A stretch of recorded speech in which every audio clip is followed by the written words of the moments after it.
media sosial, kemudian bermain game. Nah, kalian akan mengidentifikasi adanya ide pokok dan karakteristik dari teks argumentatif.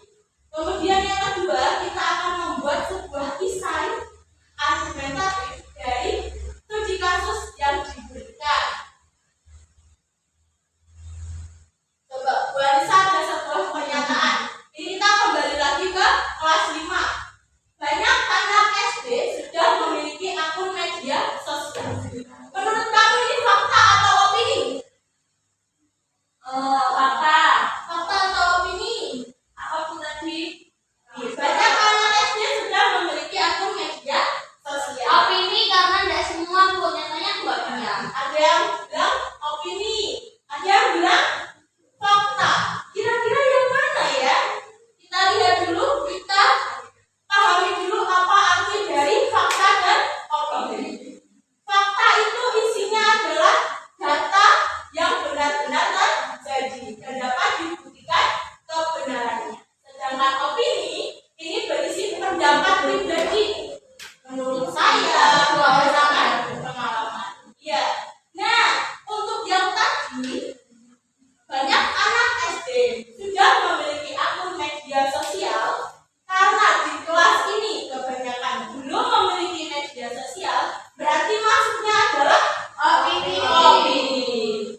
Sebagai gantinya, kalau di kelas ini sudah banyak yang punya akun media sosial, berarti maksudnya adalah fakta karena dapat dibuktikan.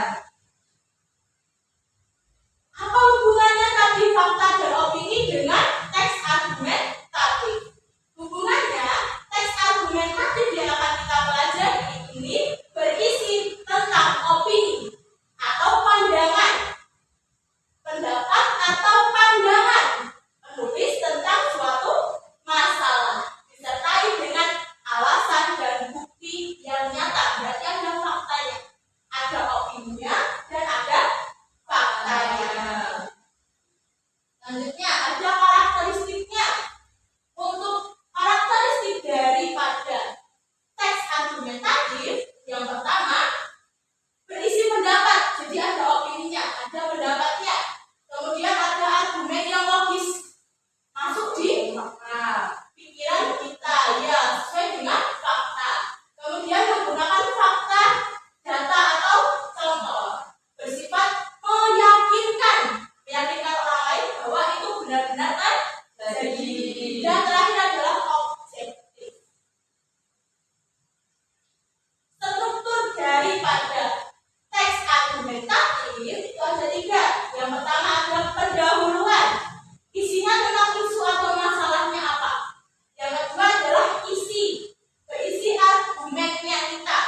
Misalnya kita menyampaikan bahwa benar-benar terjadi itu ditulis pada bagian isi. Dan yang terakhir adalah kesimpulan. Kesimpulan ini penegasan ulang dari pendapat kita di awal. Nah, di sini Bu Anissa punya sebuah contoh kasus. Coba diperhatikan, anak SD sebaiknya belum memiliki akun media sosial. Di sini ada 3 argumen. Yang pertama, karena anak SD belum cukup dewasa. Kemudian yang kedua, belum mampu menjaga privasi. Dan yang ketiga, dapat mengganggu fokus belajar dan perkembangan sosialnya. Dari 3 argumen ini bisa kita kembangkan menjadi sebuah teks argumentatif. Teks argumentatif tadi ada pendahuluan, ada isi, dan ada kesimpulan. Pendahuluan tadi isinya adalah pendapat kita. Saat ini banyak anak SD sudah memiliki akun media sosial. Namun menurut saya, ini adalah pendapat kita. Kemudian isinya, pertama, anak SD belum cukup dewasa. Ini tadi yang kita masukkan dalam argumen. Yang terakhir adalah kesimpulan. Sebaiknya menegaskan kembali tentang pendapat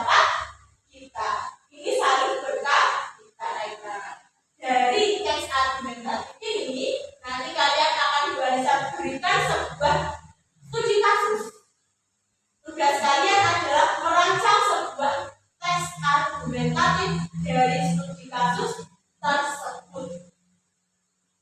Tugasnya seperti apa? Sampai sini ada yang mau ditanyakan terlebih dahulu? Membuat paragraf. Iya, membuat paragraf. Sebelum membuat paragraf, Bu Ansa mau menekankan kembali. Ketika kita berargumen atau menyampaikan pendapat, hendaknya kita memperhatikan beberapa poin berikut. Yang pertama, gunakan bahasa yang sopan dan santun. Boleh tidak mengata-ngatai orang. Sebagai gantinya kita menggunakan bahasa yang baik dan sopan. Kemudian hargai pendapat yang berbeda. Gunakan data dan fakta, bukan emosi. Jadi kalau kamu sudah emosi, kendalikan emosi kamu dulu. Kumpulkan data dan fakta, baru kamu berpendapat atau berargumen. Dan yang terakhir, tawarkan solusi, bukan hanya kritik. Kalau kamu hanya mengkritik seseorang, itu artinya kamu tidak sedang berargumen. Kamu hanya sedang menjatuhkan dia. Kamu harus memberikan solusinya juga. Gitu ya. Nah, sebelum itu, Barisa mau kalian berkelompok dulu bersama dengan teman sebangku kamu saja. Tidak usah pindah kelompok. Kita akan melakukan sebuah diskusi. Akan diberikan sebuah kasus. Kemudian kalian akan diminta untuk membuat kerangka teks argumentatif. Tadi ada pendahuluan, ada isi, dan ada kesimpulan. Kemudian dari kerangka itu, silakan kalian bisa jadikan sebuah teks argumentatif yang lengkap. Dan terakhir, periksa kembali hasil pekerjaan kalian sebelum dikumpulkan. Di sini sudah berkumpul bersama dengan teman sebangkunya. Ini Bu Ansa punya sebuah origami berupa kupu-kupu. Silakan ambil satu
artinya tetap diawasi orang tua atau tidak perlu punya akun media sosial. Seperti itu.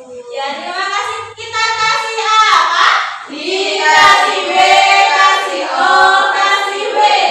Wow, keren. Wow, keren. Oke, kasus satu tadi sudah ada contohnya ya. Ternyata memiliki akun media sosial itu bukanlah sebuah kesalahan, tetapi perlu adanya pengawasan dan bimbingan dari orang tua. Gitu ya. Nah, dari pembelajaran kita hari ini, apa yang bisa kita simpulkan?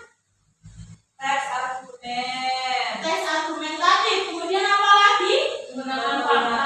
Menggunakan fakta. Apa lagi? Didukung dengan data. Didukung dengan data. Menggunakan kata yang sopan. Menggunakan kata yang sopan. Ya, dan saya akan memberikan penekanan kembali bahwa teks argumentatif itu isinya adalah pendapat kita disertai dengan alasan dan bukti untuk meyakinkan Membaca.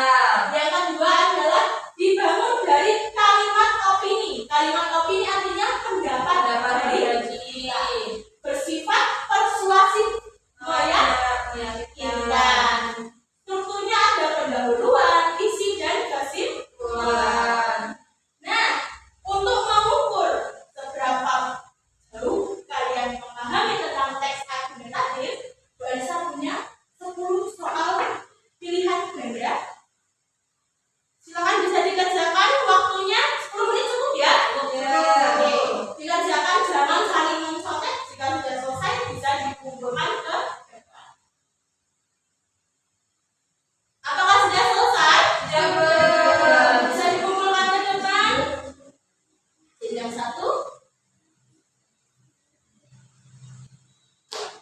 Hasil karya ini nanti akan Bu Anissa gunakan untuk menilai seberapa jauh pemahaman kamu tentang pembelajaran kita hari ini. Jika nantinya nilai kalian masih di bawah KKTP, akan ada remedial. Dan jika nilai kamu sudah di atas KKTP, akan ada pengayaan. Nah, pembelajaran kita hari ini sudah selesai. Baru saya akan ingatkan kembali, ini kita sudah mencapai bab terakhir.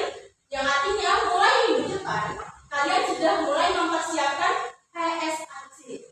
Apakah di sini sudah siap PSAC? Siap. Siap tidak siap harus siap gitu ya. Nah, untuk mengakhiri pembelajaran, silakan yang bertugas memimpin doa bisa pimpin